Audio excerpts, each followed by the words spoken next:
तो हेलो मेरे यारों, the martial god of returns के इस अमेजिंग एपिसोड में आप सभी लोगों का स्वागत है। तो जैसा कि हम सभी लोगों ने लास्ट एपिसोड में देखा था कि यहाँ पर हुआ एक जगह पर बच्चों की तस्करी को खोजते हुए आया था कि कौन उनकी किडनैप कर रहा है।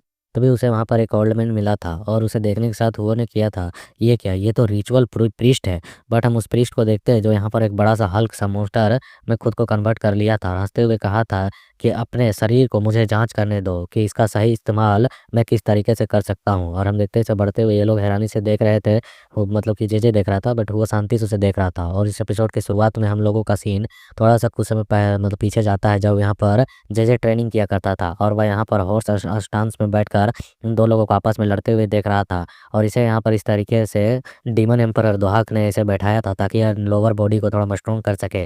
और यहाँ पर जे इन लोगों से कह रहा होता है, तुम लोग मुझे यहाँ पर कितने देर तक इसी स्टैंस में बैठाने वाले हो? आखिरकार मैं कब तक इस तरीके से आधा बैठा आधा खड़ा होकर तुम लोगों के फाइटिंग को देखता रहूं? तो यह सुन यहाँ पर डिमन एम्परर कहता है कि ब्रेट, ऐसा मुकाबला हर किसी को देखने के लिए नहीं मिलता है। स्वॉर्ड एम्परर भी कहता है कि मार्शल आर्ट के एक्सपर्ट्स को आपस में मुकाबला करते हुए देखना, यह तुम्हारे लिए अच्छी बात है। तुम्हारे भविष्य में तुम्हारा मार्गदर्शन का यह काम करेगा। उसके बाद हम लोग यहाँ पर वापस से इस जगह पर आ जाते हैं जहाँ रात में ये लोग लड़ाई कर रहे हैं। और जे यहाँ पर इन सभी सीन्स को देखकर कह रहा होता है कि मुझे उन्हें यह सब कुछ कितना बार बताना होगा कि इन लोगों को जब मैं फ़ाइट करते हुए देखता हूँ तो यह मुझे बस एक बिग हैलोवीन के दिन की तरह के अलावे कुछ नहीं लगता है। मतलब कि पटाखे जलते रहते हैं, फूटते रहते हैं, बस वही नज़र आता है इन लोगों को लड़ते हुए देखकर।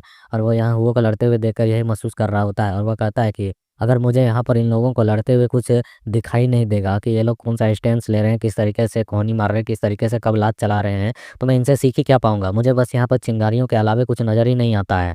और हम देखते हैं यहाँ पर हुओ के पास वो जो ओल्ड मैन होता है, वो हमला करने के लिए बढ़ता है, तो वो हुआ हट जाता है साइड की ओर।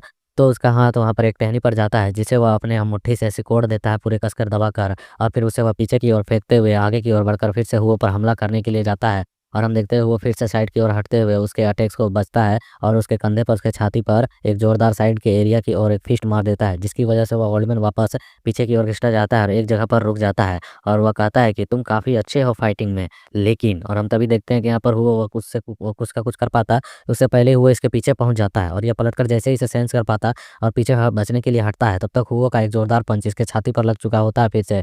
और यह वापस से यहाँ पर खून की खांसियाँ कर रहा होता है और खांसते हुए सामने की ओर देख रहा होता है। तभी वो वापस से फुल स्पीड के साथ आता है और इसके ऊपर मारने के लिए, एक अटैक के लिए तैयार होता है। और वह कहता है कि बहुत ही ज़्यादा पथेटिक हो तुम्हारे जैसे लोग, इसलिए तुम्हें मर जाना चाहिए। और वो अपना एक जोरदार हिट पंच सीधे इसके ऊपर दे मारता है, जिसकी वजह से यह दूर जाकर एक चट्टान पर धड़ाम से गिरता है और फिर वापस से अपने घुटनों के बल बैठकर खून खांस रहा होता है, खून की उल्टियाँ कर रहा होता है। कहता है नहीं, ऐसा बिल्कुल भी नहीं हो सकता है।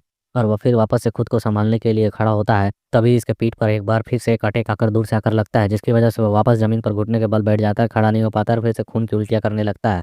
और वह कहता है कि ये सच नहीं हो सकता है, आखिरकार इतनी ताकत तुम्हारे पास कैसे हो सकती है? तो यहाँ पर हुआ कहता है, यह सोचकर काफ़ी हैरानी होती है कि इतने समय बाद भी तुम बिल्कुल भी नहीं बदले हो। तो हुआ ऐसा बोलते हुए देख के अब ओल्ड मैन थोड़ा हैरान होता है, कहता है कि इम्पॉसिबल, असंभव, आखिरकार ये कैसे हो सकता है? क्या यह तुम हो? और हम देखते हैं वह एक लॉन्ग जंप लगाता है और अपने पूरी जी जान के साथ वहाँ पर एक पॉइजनस अटैक करता है अपने हैंड से रिलीज करते हुए किसी तरह के बीम का, जो कि पॉइजनस है। और हम देखते हैं उस बीम अटैक को सीधे यहाँ पर हुओ की ओर आते हुए, बट वो शांति से अपने आंखें बंद कर कर खड़ा होता है और वो बीम अटैक सीधे उसके ऊपर लैंड करता है। ऐसा इस ओल्ड मैन को दिख रहा होता है और वह जोर जोर से हंसते हुए कहता है कि हा हा हा हा, तो ये मेरा जो पॉइजनस पाम अटैक था, आखिरकार यह तुम पर हिट हो गया, जिसे मैंने इतने सालों तक कल्टिवेट कर कर रखा था, प्रैक्टिस कर कर रखा था। और हम देखते हैं कि वो इसके पीछे आ चुका होता है और यह अपने ही धुन में खोया हुआ होता है। और वो कहता है कि बहुत ही ज़्यादा पटेटिक है तुम्हारे जैसे लोग।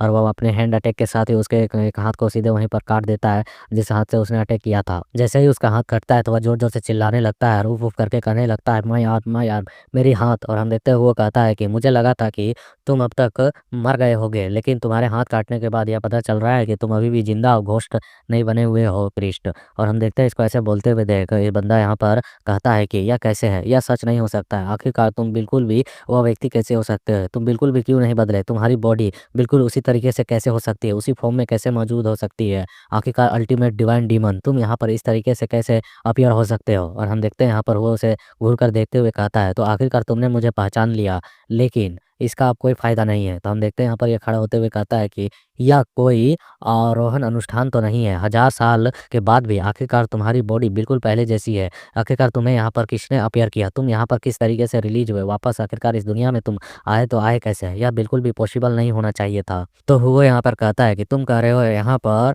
अवरोहण अनुष्ठान, डिसेंशंस, रिचुअल का इस्तेमाल करना, लेकिन उसे कर मुझे नहीं बुलाया गया, बल्कि उन रिचुअल्स का तुम कर रहे हो इस्तेमाल, वो भी यहाँ पर नन्हे बच्चों का बलिदान देकर, उनका यहाँ पर गला काट कर। और हम देखते हैं हुगो को जो कि अपने हैंड में एक अजीब से स्वॉर्ड को अपीयर कर चुका होता है, जिसे मैं इसके हाथों में पहली बार देख रहा हूँ। और वो कहता है कि इस नेचर के नियमों का उल्लंघन करने का कीमत तुम्हें चुकाना होगा, वो भी अपनी जान देकर। तो हम देखते हैं यहाँ पर ये बुड्ढा दाँत पीसते हुए कह रहा होता है, मैं इस तरीके से मर नहीं सकता हूँ, मेरा अंत ऐसे ही नहीं हो सकता। अगर मैं यहाँ पर मरूँगा तो कम से कम तुम्हारा एक हाथ और एक पैर लेकर तो ज़रूर ही मरूँगा। और तभी हम देखते हैं यहाँ पर एक स्लैश चलता है। उसके बाद यहाँ से सीधे सीन शिफ्ट होकर ब्लड डीमन पर आ जाता है, जो अपने जगह पर बैठे हुए कुछ-कुछ सोच रहा होता है और कहता है कि ये क्या? यहाँ पर जो रिचुअल प्रीस्ट थे वो मारे जा चुके हैं। इसके बारे में इसे फ़ील हो चुका है। और यह सब कुछ सुनकर यहाँ यह मोटा मर्चेंट कह रहा होता है कि आखिरकार अनक्रेडिटेबल, मैं इस चीज़ पर विश्वास नहीं कर सकता हूँ। आखिरकार रिचुअल प्रीस्ट कैसे मर सकते हैं? वे हमारे लॉर्ड के बराबर के शक्तिशाली नहीं थे क्या? और वहाँ पर ब्लड डीमन कहता है कि आखिरकार ब्लड घोस्ट कॉर्प्स के बारे में क्या उनकी ओर से कुछ जानकारी मिली? तो यह सुनकर यह मर्चेंट कहता है कि हमें अभी तक कोई भी रिपोर्ट नहीं मिला है,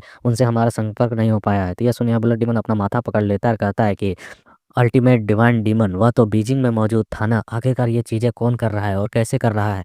मुझे कुछ चीज़ें समझ में नहीं आ रही है। और वह अपने बंदे से कहता है कि हमारे आदमियों को बीजिंग भेजो और वहाँ पर कुछ चीज़ों की जाँच करवाओ और ढूँढने बोलो कि आखिरकार वे लोग कहाँ हैं और कैसी स्थिति में मौजूद हैं, और उनकी सारी जानकारियाँ ला कर दो। ये सुनकर वह कहता है कि यस लॉर्ड। और यहाँ पर यह ब्लड डीमन परेशान होते हुए अपने मन में कह रहा होता है, तो अब मैं ये सब कुछ जो होते हुए देख पा रहा हूँ और सोचूँ इन सभी चीज़ों के बारे में, तो मैं ये कह सकता हूँ कि आज मुझे बहुत ही ज़्यादा अजीब महसूस हो रही है। और उसके हाथ काँप रहे होते हैं और कहता है कि ये डर आखिरकार मुझे क्यों फ़ील हो रहा है?